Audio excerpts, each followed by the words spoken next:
Friends, मैं जेसी और आज का वीडियो अफगानिस्तान और पाकिस्तान की वॉर के बारे में है। अगर आपको लगता है कि अफगानिस्तान और पाकिस्तान के बीच में जो हो रहा है वो सिर्फ एक बॉर्डर क्लैश है, तो सच थोड़ा ज्यादा कॉम्प्लिकेटेड है।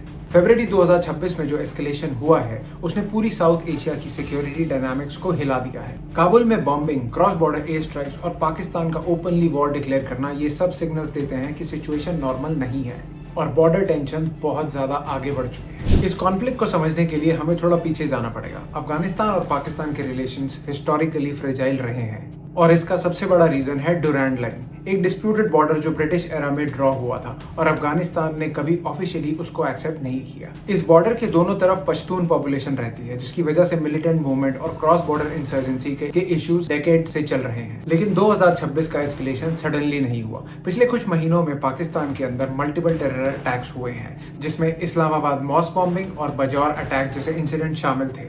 पाकिस्तान ने इन अटैक्स के ब्लेम सीधा तहरीक तालिबान पाकिस्तान यानी TTP पर डाला और ये क्लेम किया कि मिलिटेंट्स अफगान टेरिटरी से ऑपरेट कर रहे हैं। इसी बेसिस पे पाकिस्तान ने फरवरी में अफगानिस्तान के ननगरहार और पख्तिता प्रोविंस में एयर स्ट्राइक्स की, जिसे पाकिस्तान ने काउंटर टेररिज्म ऑपरेशन बताया। अफगानिस्तान का वर्जन बिल्कुल अलग था। काबुल ने कहा कि ये स्ट्राइक सॉवरेनिटी वायोलेशन है और सिविलियन कैजुअलिटीज हुई है। इसके बाद रिटेलिएशन हुआ, बॉर्डर क्लैशेस बढ़े और 27 फरवरी 2026 को पाकिस्तान ने ओपन वॉर डिक्लेयर कर दिया। काबुल बॉम्बिंग और एरियल कॉम्बैट ने सिचुएशन को डायरेक्ट मिलिट्री कन्फ्रंटेशन में कन्वर्ट कर दिया। अब सबसे कंट्रोवर्शियल एंगल आता है पाकिस्तान का इंडिया पर प्रॉक्सी वॉर का एलिगेशन। पाकिस्तान का कहना है कि इंडिया इनडायरेक्टली अफगानिस्तान के थ्रू पाकिस्तान को डिस्टेबलाइज कर रहा है, चाहे वो बलोच इंसर्जेंसी हो या मिलिटेंट एक्टिविटी। लेकिन इंडिया और अफगानिस्तान दोनों ने इन एलिगेशंस को रिजेक्ट कर दिया है।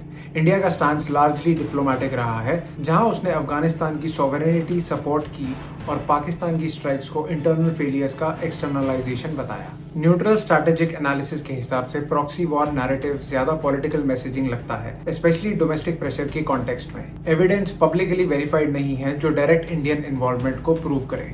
अब सवाल ये है कि वॉर का फ्यूचर क्या है। सबसे लाइकली सिनेरियो है प्रोलॉन्ग्ड बॉर्डर कॉन्फ्लिक्ट, जहां limited air strikes, artillery exchanges और बढ़ जाएंगे, जिससे मिलिटेंट अटैक्स कंटिन्यू रहेंगे। दूसरा सिनेरियो है डायरेक्ट कन्वेंशनल वॉर एस्केलेशन, जो तालिबान लेड अफगानिस्तान और पाकिस्तान के बीच में रेयर इंटरस्टेट कॉन्फ्लिक्ट बन सकता है। तीसरा पॉसिबिलिटी है प्रॉक्सी वॉरफेयर का एक्सपेंशन, जहां मिलिटेंट ग्रुप्स बैटलफील्ड को डोमिनेट करेंगे। और बेस्ट केस सिनेरियो है इंटरनेशनल मीडिएशन और सीज फायर, लेकिन उसके लिए ट्रस्ट डेफिसिट को एड्रेस करना जरूरी है। ह्यूमैनिटेरियन इम्पैक्ट भी सीरियस है। सिविलियन कैजुअलिटीज, डिस्प्लेसमेंट और इकोनॉमिक डिस्ट्रप्शन ऑलरेडी विजिबल है। ट्रेड कॉरिडोर्स और रीजनल कनेक्टिविटी प्रोजेक्ट्स भी रिस्क में है, जिसका इम्पैक्ट साउथ एशियन इकोनॉमीज पर पड़ सकता है। जियोपॉलिटिकली देखा जाए तो चाइना को सीपेक सिक्योरिटी का कंसर्न है। रशिया और सेंट्रल एशिया मिलिटेंट स्पिलओवर से परेशान है और इंडिया टेररिज्म और रीजनल इंस्टेबिलिटी को क्लोजली मॉनिटर कर रहा है। यूनाइटेड स्टेट्स भी डायरेक्ट इन्वॉल्वमेंट के बिना काउंटर टेरर इम्प्लीकेशंस पर नजर रखा हुआ है।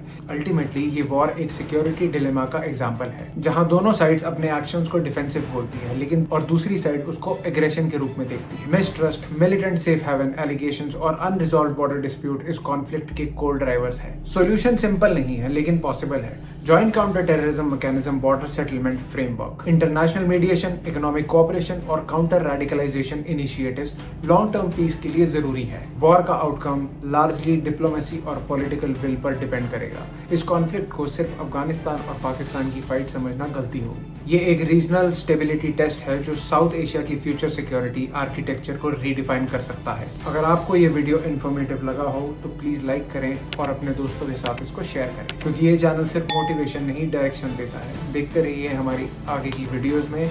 मिलते हैं नेक्स्ट वीडियो में।